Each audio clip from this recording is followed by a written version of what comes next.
नमस्कार विद्यार्थी मित्रांनो, सर्वज्ञ एज्युकेशन या यूट्यूब चॅनलवर तुम्हा सर्वांचे पुन्हा एकदा स्वागत आहे।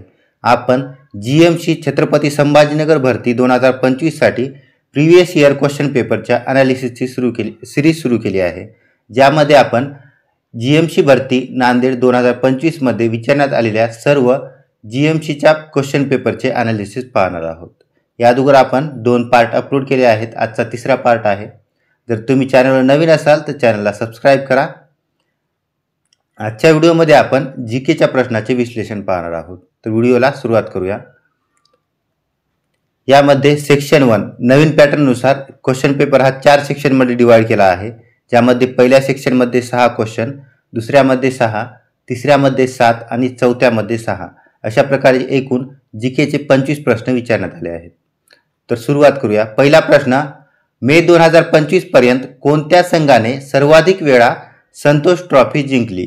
तर पश्चिम बंगाल या संघाने आतापर्यंत सर्वाधिक वेळा संतोष ट्रॉफी जिंकली आहे। क्वेश्चन नंबर 2, डिसेंबर 2024 मध्ये भारतीय अंतराळ संशोधन संस्थेने सुरू केलेल्या स्पाडीएक्स मोहिमेत किती अवकाशयानांचा समावेश आहे? या मोहिमेमध्ये एकूण 2 अवकाशयानांचा समावेश करण्यात आला आहे। तिसरा प्रश्न, एप्रिल 2025 मध्ये फ्रान्स सोबत झालेल्या संरक्षण कराराअंतर्गत भारत किती राफेल मरीन लढाऊ विमाने खरेदी करत आहे? तर या कराराअंतर्गत भारत फ्रान्सकडून 26 राफेल मरीन लढाऊ विमाने खरेदी करत आहे। चौथा प्रश्न, एप्रिल 2025 मध्ये खालीलपैकी कोणाला व्हर्च्युअल दलित साहित्य पुरस्कार मिळाला?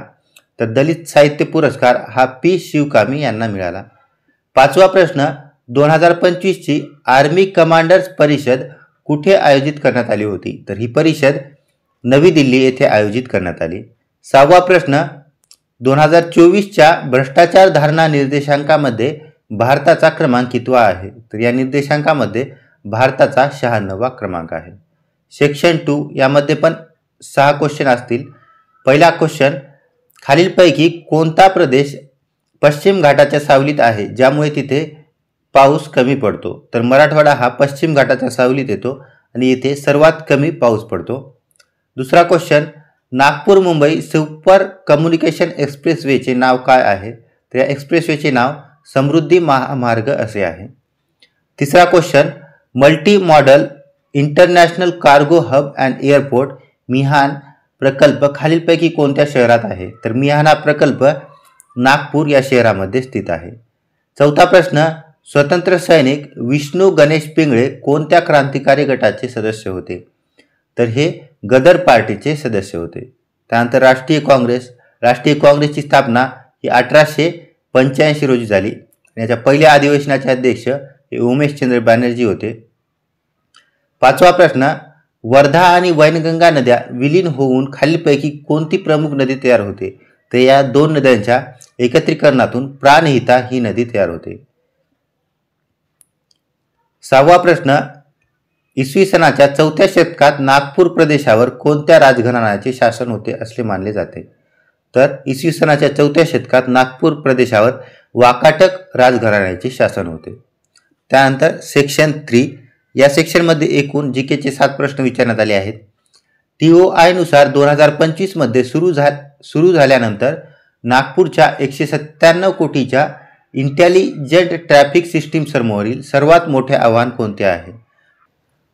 चलनाची न भरलेली मोठी रक्कम आणि अंमलबजावणीची कमकुवतता ही या इंटेलिजंट ट्रॅफिक सिस्टीम समोरील सर्वात मोठे आव्हान आहे। दुसरा प्रश्न, जुलै 2024 पर्यंतच्या माहितीनुसार नागपुरातील कोणती नदी प्रक्रिया न केलेले सांडपाणी आणि कचरा टाकल्यामुळे प्रदूषणाचा सामना करत आहे? तर नाग नदी ही प्रदूषणाचा सामना करत आहे। तिसरा प्रश्न, महाराष्ट्रातील अहमदनगर येथील निजामशाही राजघराण्याची स्थापना कोणी केली? तर या राजघराण्याची स्थापना मलिक अहमद निजामशाह यांनी केली। चौथा प्रश्न, महाराष्ट्रातील ग्रामपंचायतीचा कार्यकारी प्रमुख कोण असतो? तर सरपंच हा ग्रामपंचायतीचा कार्यकारी प्रमुख असतो। तुमच्यासाठी एक क्वेश्चन आहे, तुम्हाला कमेंट बॉक्समध्ये सांगायचं आहे की ग्रामपंचायतीचा सचिव कोण असतो ते। 5वा प्रश्न, मार्च 2025 मध्ये नागपूरमधील धम्मदीप नगरमध्ये कोणत्या वारंवार येणाऱ्या नागरी समस्येमुळे रहिवाशांना निषेध करावा लागला. दूषित पाणी पुरवठा आणि दुरुस्त ना झालेले रस्ते यामुळे तेथील रहिवाशांना निषेध करावा लागला. 6वा प्रश्न, which of the following element has the highest electronegativity. खालीलपैकी कोणत्या एलिमेंटची इलेक्ट्रोनिगेटिव्हिटी हायेस्ट आहे? तर क्लोरीन या एलिमेंटची इलेक्ट्रोनिगेटिव्हिटी ही हायेस्ट आहे. 7वा प्रश्न, खालीलपैकी कोणते प्राचीन राजघराणे महाराष्ट्राच्या मोठ्या भागावर राज्य करण्यासाठी आणि प्रसिद्ध वेरूळ लेणी बांधण्यासाठी ओळखले जाते? तर प्रसिद्ध वेरूळ लेणी ही राष्ट्रकूट राजघराण्याच्या काळात बांधण्यात आली. सेक्शन 4 यामध्ये पण 6 क्वेश्चन आहेत.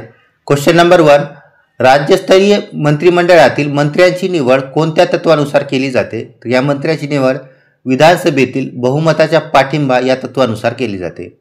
Second question, in modern periodic table why are the vertical column are called groups or families? तर because of their similar chemical behaviour.